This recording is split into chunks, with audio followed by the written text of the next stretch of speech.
percorrer alguns versículos. Eu gostaria de iniciar aqui em Jeremias, capítulo 1, livro do profeta Jeremias, capítulo 1. Nós vamos ler aqui alguns versículos.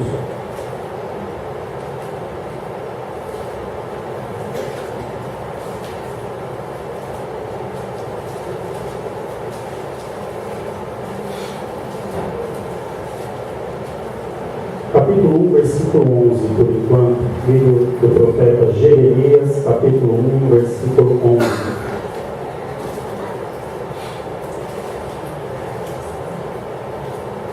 Quanto tempo faz que os irmãos não fazem um exame de vista? Faz tempo? Como estão as suas vistas? Enxergando bem? Ou está igual a minha assim, que só dá um passo para trás para ver? Então hoje, o consultório do Senhor para as nossas vistas vai estar montado aqui, amém? Amém.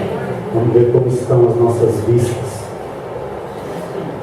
Jeremias, capítulo 1, versículo 11, diz assim: Ainda veio a minha palavra do Senhor, dizendo: Que é que vês, Jeremias? E eu disse: Vejo uma vara de amendoeira. Versículo 12. E disse-me o Senhor: Viste bem, porque eu velo sobre a minha palavra para a cumprir. Amém? Eu gostaria de falar um pouquinho com os irmãos nessa noite sobre visão. Não aquela visão no sentido de revelação, mas a visão mesmo, do dia a dia. Como está a nossa visão? O que nós vemos? Quando você olha para a tua vida, quando você olha para aquilo que ainda você tem para viver, quando você olha para as promessas de Deus para a tua vida, quando você olha para o teu futuro, o que você vê? Não precisa me responder não, responde para você mesmo. O que os irmãos veem? Será que a gente vive por viver? Será que nós estamos aqui, vamos viver um dia de cada vez e vai indo de qualquer jeito e tudo bagunçado? Será que é assim? A Bíblia diz para nós não nos preocuparmos. É diferente. Para não estar inquieto. Mas a Bíblia não diz que nós não devemos fazer planos, ou projetar, ou ter uma estimativa de algo, um caminho para trilhar, querer percorrer algo, com o objetivo de alcançar alguma coisa lá na frente.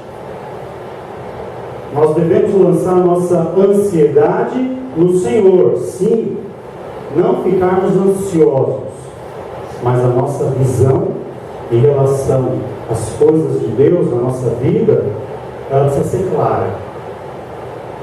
Quando Jeremias aqui ele é questionado, Deus ele vem discorrendo aqui, fazendo um chamado profético para a vida do profeta Jeremias. Olha, Jeremias, eu vou te enviar para lugares, você vai levar minha palavra, você vai em meu nome. E Jeremias relutante, Não, Senhor, eu não sei falar, eu sou uma criança. E Deus, não digas que tu és uma criança. E aí Deus faz uma prova com Jeremias.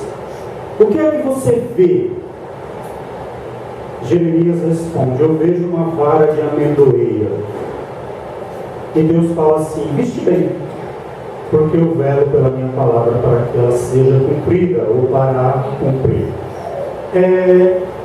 Se a gente lê isso rápido,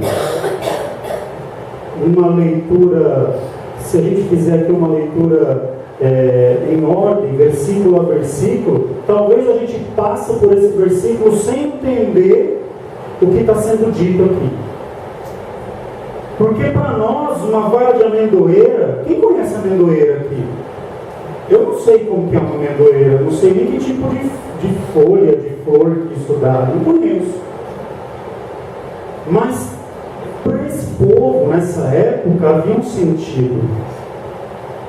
Por quê? Porque desde quando eles estavam no deserto, Deus falou para que cada representante de cada tribo separasse ali um galho, né? E aquele que florescesse seria escolhido ali para ser uma linhagem sacerdotal. E qual foi a vara que floresceu? De Arão. Era uma vara de amendoeira. Então isso aqui era um sinal claro para Jeremias que Deus estava fazendo aqui uma escolha, e a amendoeira, eu acho que eu já até falei isso aqui uma vez, faz um tempo, ela é uma das primeiras árvores a florir na primavera. É uma das primeiras árvores a dar fruto na primavera. Então, para o povo aqui de Israel, especificamente para Jeremias, isso tinha um significado muito claro. Olha, Deus está me escolhendo e Deus tem pressa para aquilo que Ele está me escolhendo. Tanto que quando Deus fala, o que você vê, Jeremias? Eu vejo uma vara de amendoeira. Viste bem, porque eu velo pela minha palavra para cumprir. Então tudo isso que eu estou dizendo que eu vou fazer com você, vai acontecer. Qual foi o ponto aqui que fez a diferença para Jeremias atender esse chamado profético? A sua visão. Por isso eu questiono aqui novamente. Como nós estamos vendo as nossas vidas? O que nós enxergamos a respeito de nós mesmos? Como nós nos vemos diante de Deus? Vale lembrar que nós temos uma visão terrena, né? São os nossos olhos naturais. Eu estou vendo os irmãos aqui de uma forma natural. Se eu tivesse uma visão celestial aqui, se Deus abrisse neste momento os meus olhos espirituais, no sentido de ter uma visão celestial, talvez eu veria anjos aqui, talvez eu veria demônios lutando com anjos, uma luta espiritual, não sei. Mas nós temos essa visão terrena e nós temos uma visão espiritual, que é uma visão que nos é dada pela fé. E é justamente sobre esse ponto que a gente vai estar meditando um pouquinho nessa noite. Eu falei essa passagem de Jeremias, mas nós não vamos ficar presos aqui ao profeta Jeremias. A gente vai discorrer outros livros da Bíblia. Foi só para relatar essa questão da visão, a importância de enxergarmos corretamente aquilo que Deus tem preparado para nós. Porque quantas pessoas que outrora estavam na casa de Deus, servindo a Deus, felizes, louvando a Deus, pregando até, falando da palavra de Deus, e de repente parece que turva a visão, e a igreja não serve mais, esse Deus não serve mais, e não vem mais para a igreja e não quer saber de mais nada. Quer dizer, como é que a visão fechou dessa maneira? Como é que a visão foi obstruída em relação às coisas de Deus dessa forma? Então a gente precisa entender que Deus ele trata conosco sobre uma perspectiva que nós temos também do nosso chamado diante dele. Imagina se Deus vira para Jeremias aqui, olha, eu vou te usar, aqui se a gente ler o final do capítulo 1, a partir do 17, só para mim encerrar essa passagem, ó. Tu, pois, cinge os teus lombos e levanta-te e diz-lhes tudo quanto eu te mandar. Não desanimes diante deles, porque eu farei com que não temas na sua presença. Porque eis que te ponho hoje por cidade forte, coluna de ferro, muros de bronze, contra toda a terra, contra os reis de Judá, e contra os seus príncipes, e contra os seus sacerdotes, e contra o povo da terra. Pelejarão contra ti, mas não prevalecerão contra ti, porque eu sou contigo, diz o Senhor, para te livrar. Se Jeremias não tem essa visão em relação ao seu ministério, e ele não sela essas palavras com ele no coração, na primeira dificuldade que ele passasse como profeta, ele voltaria para trás. Ele voltava. Porque a vida de profeta de Jeremias não foi fácil. Veja que aqui Deus colocava ele por profeta contra os reis de onde? De Judá, da terra dele. Ele ia profetizar contra o seu próprio povo. E qual foi a mensagem de Jeremias para o seu próprio povo? De conversão. Arrependei-vos, convertei, buscar o Senhor, porque senão a destruição vem, o fim vem. Pelo povo não dar ouvidos para Jeremias, veio o cativeiro babilônico. O povo de Israel foi destruído por causa disso. Jeremias, ele foi um profeta que foi lançado num calabouço, cheio de lama, num buraco, ficou só o pescoço para fora. Por dias, eles davam pão e água para ele comer.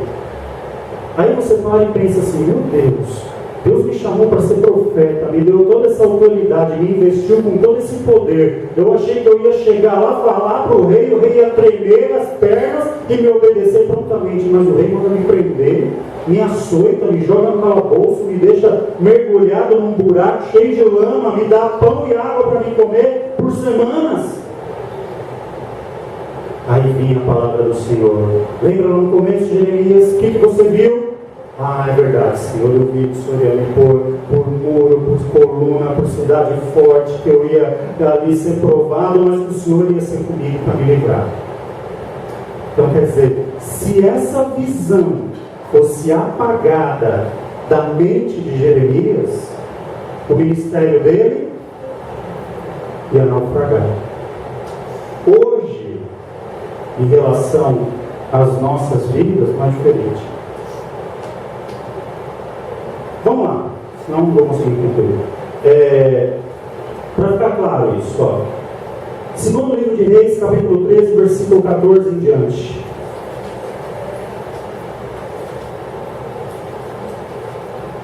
Eu vou ler rapidinho aqui, irmãos, para a gente ganhar tempo, tá?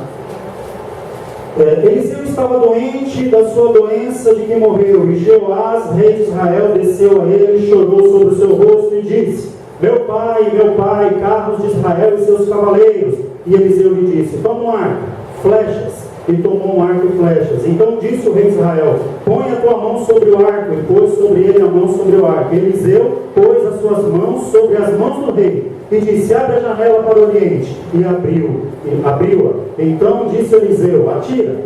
E atirou. E disse: a flecha do livramento do Senhor é a flecha do livramento contra os sírios, porque ferirá os sírios em Afecá, até os consumir. E disse mais: toma as flechas. E tomou-as. Então disse ao rei de Israel: fere a terra. E feriu-a 3 vezes e cessou. Então o homem de Deus se indignou muito contra ele e disse: 5 ou 6 vezes deveria ter ferido. Então ferirás os sírios até os consumir. Porém agora só 3 vezes ferirás os sírios. Amém? Uma questão de visão. Claramente, Jeoás era um rei que não estava muito firme na presença de Deus, não é? Mas ele vai procurar o profeta. Eliseu estava doente para morrer, e ele chega lá clamando para Eliseu, né?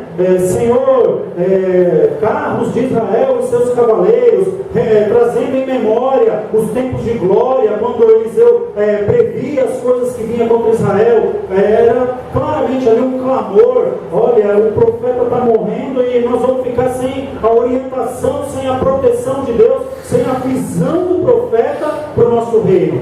Aí Eliseu, usado por Deus ali, fala: olha, faz o seguinte, Joás, a flecha que você vai atirar é a flecha de livramento do Senhor. Aí ele fala: abre a janela. Joás abriu. Pega a flecha, segura o arco.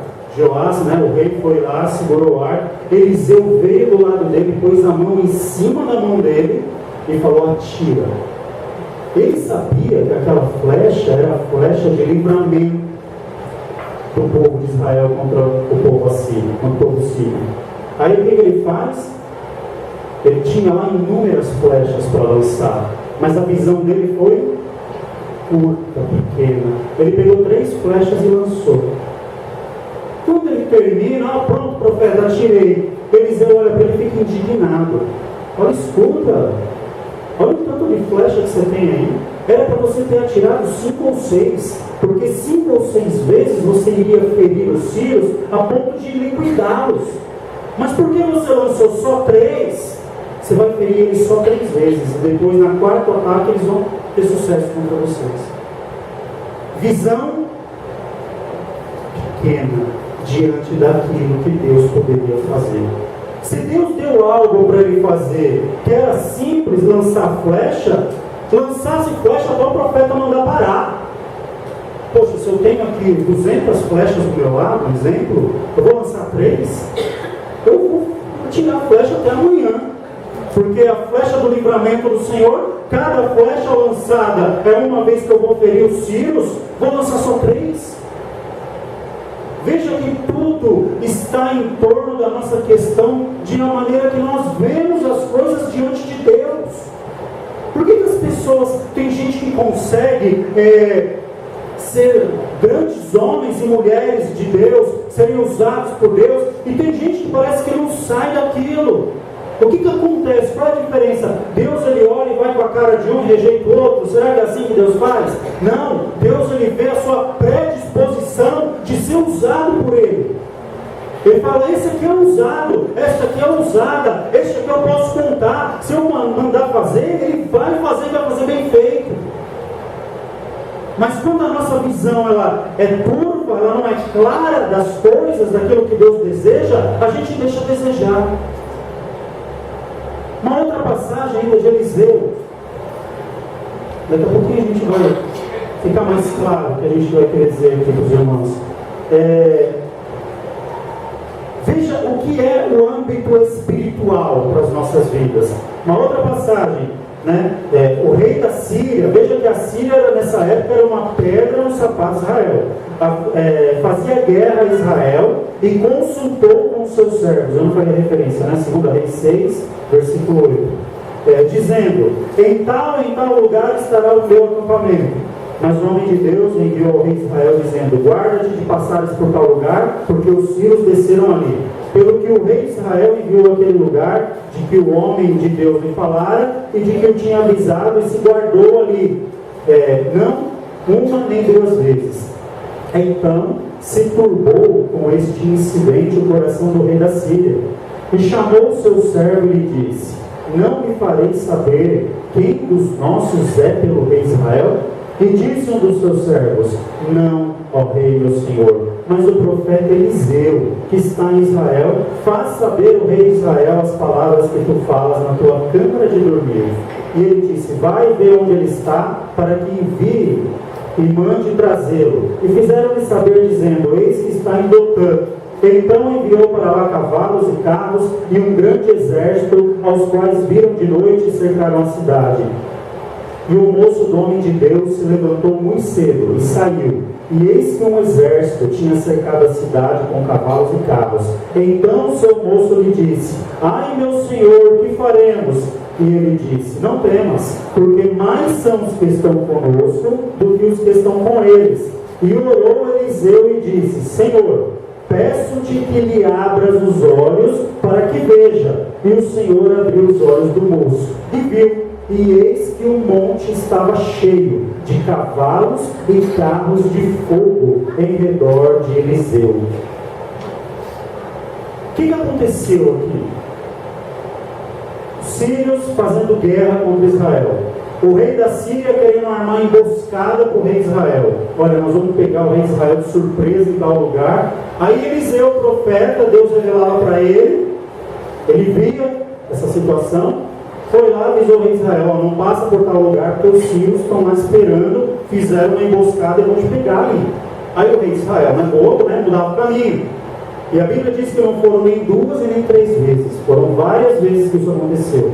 Chegou uma hora que o rei da Síria virou e falou assim, escuta, tem algum fofoqueiro no nosso meio, alguém está caguetando os nossos planos para o rei de Israel, está nos entregando. Aí alguém disse, não senhor, não é isso não. É que eles têm um homem lá chamado Eliseu, que ele é profeta.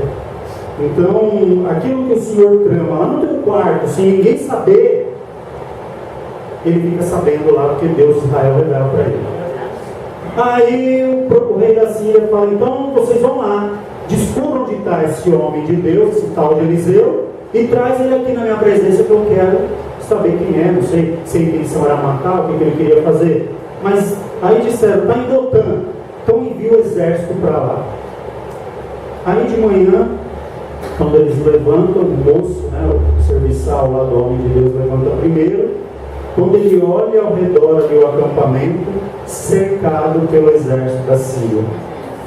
E ele volta apavorado. Senhor, Senhor, carros e carruagens dos sírios estão cercando nosso acampamento. Aí Eliseu olha para ele: calma, rapaz. Mais são os que estão conosco do que os que estão com eles. Imagina que como o moço pensou: o profeta está maluco, né? Porque eu estou vendo com os meus olhos aqui, ó, nós estamos cercados. Não tem nem exército, aqui é um acampamento, a gente não está nem com exército. Como que são mais os conosco do que os com eles? Aí Eliseu fala: peraí. Aí ele faz o quê? Ora a Deus para que os olhos do moço fossem abertos. Quando ele ora e o moço contempla uma visão espiritual daquele lugar, o que ele enxerga? Carros e carruagens e cavalos de fogo acampados ao redor ali do profeta onde estava o acampamento de Israel. Quer dizer, ele veio com uma visão física. Lembra que eu falei no começo? A nossa visão normal das coisas. Quando ele ora a Deus, a visão do moço passa a ser espiritual. E quando ele tem uma visão espiritual, ele descansa. Porque aquele número já não representava mais nada para ele. Porque ele via o sobrenatural que Deus estava fazendo naquele lugar. E é esse exato ponto que eu quero questionar, pôr em questão para nós aqui nessa noite. O que nós enxergamos em meio às dificuldades? Como que está a nossa vista? Falta a promessa de Deus para nós? Vamos pensar. Jesus, ele simplesmente disse assim: eis que estou convosco. Quando? Segunda-feira? Todos os dias até final de abril? Até a consumação dos séculos. Então, peraí. Só essa promessa para mim já me garante que Jesus está comigo todos os dias. Até o tempo de eu viver? Não. Até a consumação dos séculos. Como que eu vou temer? Como é que eu não vou enxergar? Veja, irmãos, que o inimigo, ele tenta substituir o resultado da nossa visão. Todo mundo aqui já deve ter feito exame de vista, né? Você senta lá na cadeirinha lá, aí vem lá o oftalmologista, às vezes dilata a vista, às vezes não precisa, ele põe lá, você põe o olho naquele aparelhinho lá e põe as letrinhas e você vai falando lá, né? Até um certo ponto é uma maravilha, depois daquilo é só chute para todo lado, né? É tal, não sei o que, e até que não dá para ver mais nada. O inimigo é especialista no distorcer. Lembra que eu falei aqui há poucos dias sobre troca? O problema do inimigo, a maneira que ele age, é que ele quer sempre trocar o grau da nossa visão espiritual. Eva trocou um paraíso pelo sabor de um fruto. Eu falei isso aqui semana passada. Ela tinha um paraíso à disposição dela. Todos os frutos que você possa imaginar estavam à disposição dela. Mas ela trocou tudo aquilo por causa de um. Então o inimigo ele fica querendo colocar coisas. Tem pessoas que começam pregando a obra, fazendo a obra de Deus, pregando o Evangelho, louvando a Deus. Aí de repente ele começa a ganhar status, ele começa a ter nome, assim, vamos dizer assim, entre aspas, e aí ele já começa a olhar para os benefícios que ele pode receber através daquilo, e ele tira os olhos do seu objetivo inicial, que era fazer a obra de Deus. Aí ele já pensa no carro que ele vai poder comprar, porque ele já está ganhando dinheiro pregando a palavra de Deus, na casa que ele vai poder comprar. Ele perde o foco, ele perde a visão espiritual que ele tinha e fica só com a visão normal. Ficou cego? Não, continua enxergando, mas perdeu a visão espiritual. E quando ele perde a visão espiritual, ele já não avança mais. Se fosse ao contrário, se nós não enxergássemos fisicamente mas tivéssemos a nossa visão espiritual correta, clara, nós iríamos em frente, continuaríamos firmes. Por quê? Porque Deus é conosco. Nós não somos guiados por vistas, mas por fé. Então a gente precisa entender essas coisas. Há poucos dias, né, nós ouvimos um testemunho aí, eu vou falar rapidinho, porque teve uma parte que eu achei interessante. Um pastor dizendo que ele passou por uma situação muito difícil e faltava dinheiro para ele conseguir até às vezes comprar comida na casa dele, e a família dele é muito tradicional da igreja romana e não aceitavam ele ser crente, né? E quando ele aceitou Jesus, o pai tinha muito dinheiro, mas colocou ele para fora de casa, não aceitou que ele ficasse em casa. E ele falou que estava orando a Deus: Senhor, eu não quero ficar nessa situação, eu creio que o Senhor tem uma chamada para a minha vida, eu preciso ser abençoado, eu quero pregar o Evangelho, eu quero poder me locomover. E ele pediu para que Deus abençoasse ele comprar um carro. E ele dizendo, né, para encurtar a história, que ele sentou lá e Deus deu uma composição, uma letra de uma música na cabeça dele. E ele gravou aquela música numa fita cassete na época, isso foi nos anos 90. E ele falou que a fita só tinha uma música. E ele começou a ir pregar nas igrejas e ele oferecia aquela música para os irmãos comprarem. Cantava, louvava a Deus com aquela hino, né? E falava: ó, quem quiser comprar, ele falou: mas a fita só tem esse hino. Então não tem mais, só tem esse. Mas quem quiser comprar, está ali e custa X. E falou que em 4 meses, ele fazendo isso, ele conseguiu juntar um valor e ele comprou na época o Monza. Quem lembra do carro Monza? Né? Um carro de luxo nos final dos anos 80, nos anos 90. Ele comprou um Monza lá, último modelo, tal, zerinho, enfim. Aí ele chegou e se sentindo ali abençoado por Deus e com aquele carro e tal. E feliz, né? Vamos fazer a obra de Deus agora. E de repente ele falou que eles tinham uma igreja que ele pastoreava, que acho que tinha mais ou menos 600 pessoas, e o dono do prédio da igreja ia mudar para outro país e pôs à venda. E ele falou: olha, irmãos, nós precisamos comprar isso aqui, porque não dá para ficar sem esse lugar, porque não tem outro lugar que comporte a igreja, como a gente já está instalado aqui. E fizeram um propósito de levantar fundos para comprar o prédio. E o que Deus pediu para ele? O carro. Aí ele falou que orou: não, isso é da minha carne, não é de Deus, e foi lá, e relutou. Aí Deus toca no coração da esposa dele e falou: vou perguntar para ela, se ela concordar, o que é para fazer? Aí falou que ele desceu do púlpito lá, a igreja orando, ele virou para a mulher: você não sabe o que Deus me pediu, eu acho que é de mim mesmo, não pode ser. Ele já até quis dar uma influenciada na mulher, e ele falou: olha, Deus falou para dar o carro para ajudar a comprar o prédio da igreja. E a mulher virou para ele: mas se Deus mandou, você está esperando o quê? Né? Aí ele falou que pegou com muita dor no coração e vendeu o carro para retirar o dinheiro. E ele falou que quando o pai dele ficou sabendo disso, ele falou que o pai dele tinha um carro igualzinho esse que ele tinha comprado, mesmo ano até. O pai dele chamou ele na casa dele e disse assim: olha, eu não gosto de crente, você sabe que eu não gosto de crente, mas quando eu fiquei sabendo que você fez isso, eu me comovi pela boa causa que você fez. E está aqui o meu carro para você fazer a obra de Deus, você pode usar o meu carro. Aí ele virou para o pai dele e falou assim: não, porque você não gosta de crente. Se acontecer qualquer coisa com o teu carro, você vai falar que os crentes estragaram o teu carro. Aí o pai dele falou: então tá bom, então você faz o seguinte, você vai pregar para todos os lugares, eu vou ser o seu motorista, então eu vou dirigir para você. Aí ele falou, foi pregando e o pai dele acompanhava, foi vendo como que era a coisa. Aí um dia o pai dele falou: olha, você ora por mim? E ele falou: oro, mas por quê?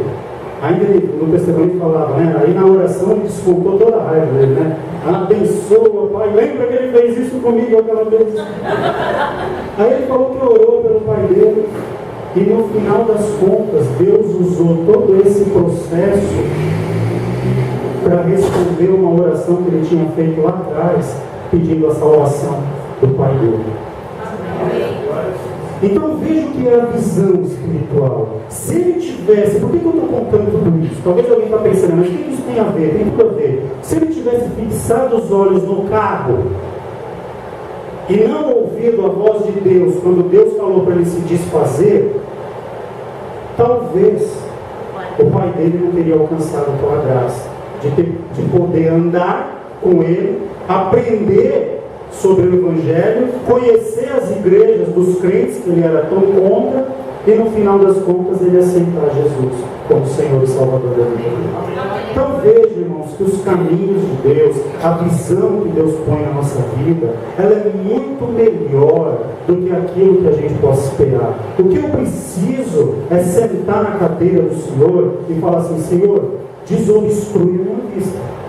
Eu preciso enxergar com clareza. Eu não posso viver por viver.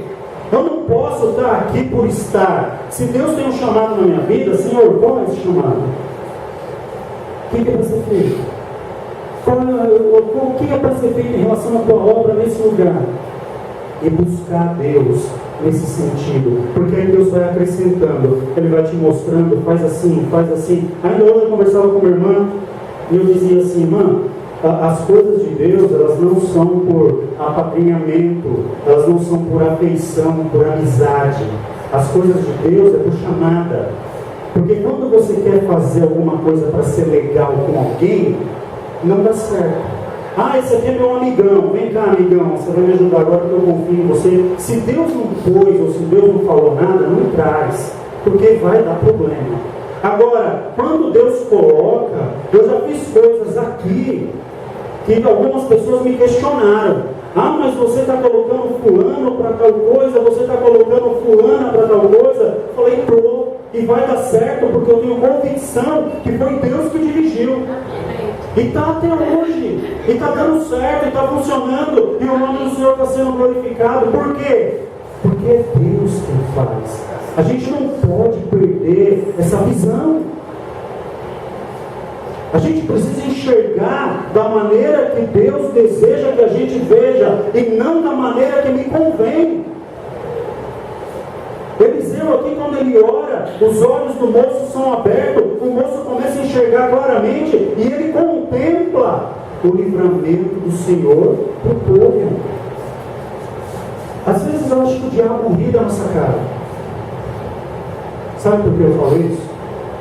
Porque tem lutas que Deus já nos deu a vitória, mas a nossa visão é tão curta, ela é tão pequena, que o inimigo ele já está vendo que ele já não tem mais para ele, que ele já está derrotado. Aliás, ele é um derrotado, no nome de Jesus. Mas ele vê que ali já não dá mais para ele, que ele perdeu. Mas ainda talvez não tenha se concretizado fisicamente para nós. E ele já está ali, já falando, não tem mais jeito, aqui nem adianta mexer, e nós estamos sofrendo ainda por causa daquilo. Por quê? Porque a nossa visão espiritual é curta, ou está curta. E a gente precisa nessa noite orar para que Deus venha abrir os nossos olhos. Para concluir, eu não vou ler aqui a passagem completa, porque o tempo já não deixa mais. Números capítulo 13, versículo 33, muito conhecida a nossa passagem, diz assim: também vimos ali gigantes, filhos de Anak, descendente dos gigantes, e éramos aos nossos olhos como gafanhotos, e assim também éramos aos seus olhos. Quem falou isso? Os espias. Quem lembra da passagem dos espias que Moisés mandou para espiar a terra de Canaã?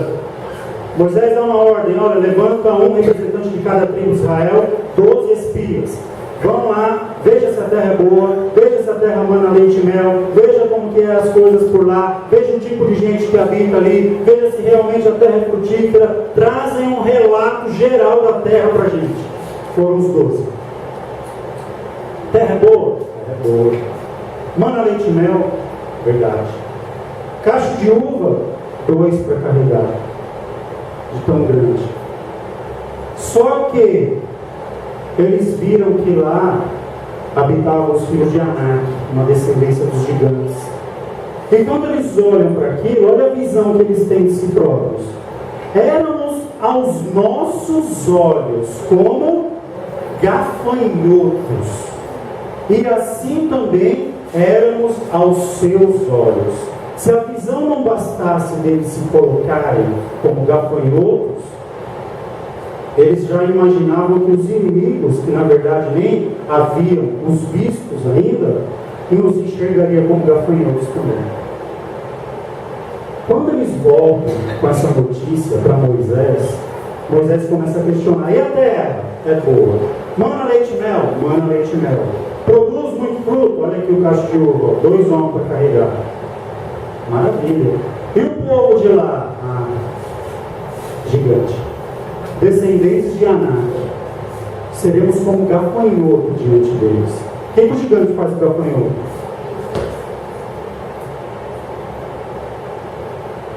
Aí somente Josué e Caleb olham para aquela situação.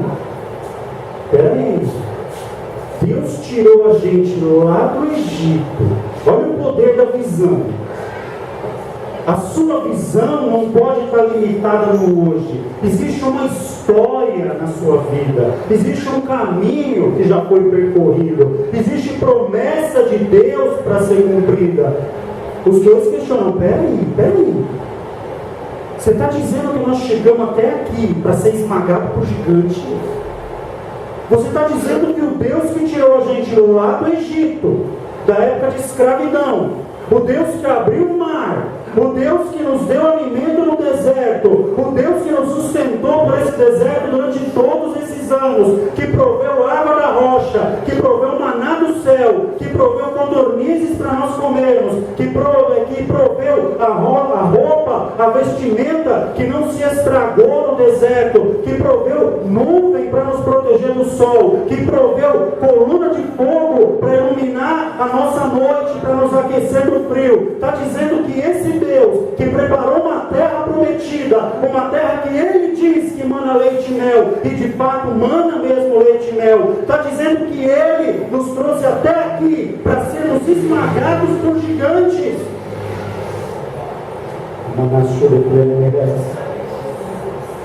A maneira que você vê diz tudo, a ponto que a ira do Senhor se acendeu contra aqueles 10. E sabe qual foi o resultado disso? Deus fala para Moisés: olha, basta, porquanto eles infamaram a terra. Sabe o que é infamar a terra? É amaldiçoar aquilo que Deus disse que é bendito. Sabe quando Deus fala assim para alguém: você vai ser abençoado, eu vou te dar uma vida abençoada, eu vou te dar um casamento abençoado, eu vou te dar filhos abençoados, eu vou fazer você trabalhar numa empresa e você vai ser abençoado, e você começa a infamar aquilo que Deus abençoou. Não, minha vida é uma miséria, meu casamento é uma miséria, meus filhos são uma miséria, o meu emprego é uma miséria. A gente infama o que Deus nos deu, o que Deus disse que era bendito. Nós estamos dizendo o contrário. E a ira do Senhor se acende contra aqueles 10, a ponto que há uma revolta no meio do arraial de Israel, e as pessoas começam a se desesperar e perdem o controle por causa daquela visão distorcida daqueles 10. A visão cega, ela contamina os outros. O povo está numa batalha, de repente alguém acha ali que não dá porque a vista dele não alcança, e desanima todo mundo. E Deus fala assim: olha, somente a descendência de Josué e Caleb vão herdar essa terra. Esses que murmuraram vão cair no deserto, só os de 20 anos para baixo que vão herdar a terra. 40 anos esse povo vagando no deserto, por causa de uma visão curta. Como que está o teu exame de vista na cadeira de Deus? O que você enxerga para você? Senhor, eu creio, Senhor, que o Senhor vai fazer, que o Senhor vai abençoar. Ainda que os meus olhos naturais não contemplem, mas pela fé eu enxergo os meus filhos na tua casa, a minha família abençoada, o meu lar restaurado, uma porta de emprego abençoada, a tua igreja prosperando, a tua igreja crescendo. Eu não preciso olhar com os meus olhos físicos, mas pela fé eu contemplo tudo isso.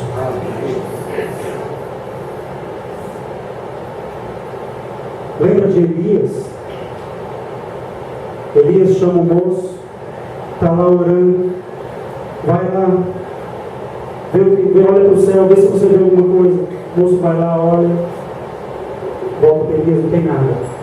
Elias continua orando, vai lá ver de novo. Ele vai, olha, não tem nada. Ele volta para Elias, Elias dobra ali, põe a cabeça ali no meio dos joelhos e se curva diante de Deus, se humilha diante de Deus, vai lá de novo. Na 7ª vez, viu alguma coisa? Eu vi uma nuvem, mas é do tamanho da mão de um homem, meus amigos. Elias levanta da oração, corre, avisa Acabe que está vindo uma grande chuva. Fazia 3 anos e meio que não chovia em Israel. Está vindo uma grande chuva. Vai avisar Acabe. O moço vai, Elias não se dá por satisfeito. Ele mesmo levanta, passa o moço na corrida e chega primeiro lá diante de Acabe. Acabe vai cair uma grande chuva. Uma nuvenzinha no céu, do tamanho de uma mão, foi o suficiente para Elias enxergar a provisão de Deus para o povo. Amém? O que nós estamos vendo, irmãos? O que a gente enxerga? Uma família abençoada, uma restaurada, uma igreja abençoada? Ou será que tudo aquilo que Deus diz para nós que é bom, nós infamamos? Tem gente que não sai do lugar por causa disso, sabia? Porque infama aquilo que Deus diz que é bom. A igreja é boa, não, a igreja não presta. Ai de mim abrir a boca contra a igreja. Ah, irmão, porque o fulano não é bom, porque eu não sei. Se Deus diz que é bom, irmãos, amém. Vai prosperar. Vamos fazer, vamos enxergar, vamos trabalhar para que Deus abençoe, que essa visão se contemple na nossa vida. Amém? Fica essa palavra nessa noite. Não saia daqui sem o seu óculos, ou se preferir, a sua lente de contato do céu. Mas quero que você saia daqui enxergando em nome de Jesus. Amém? Vamos nos colocar.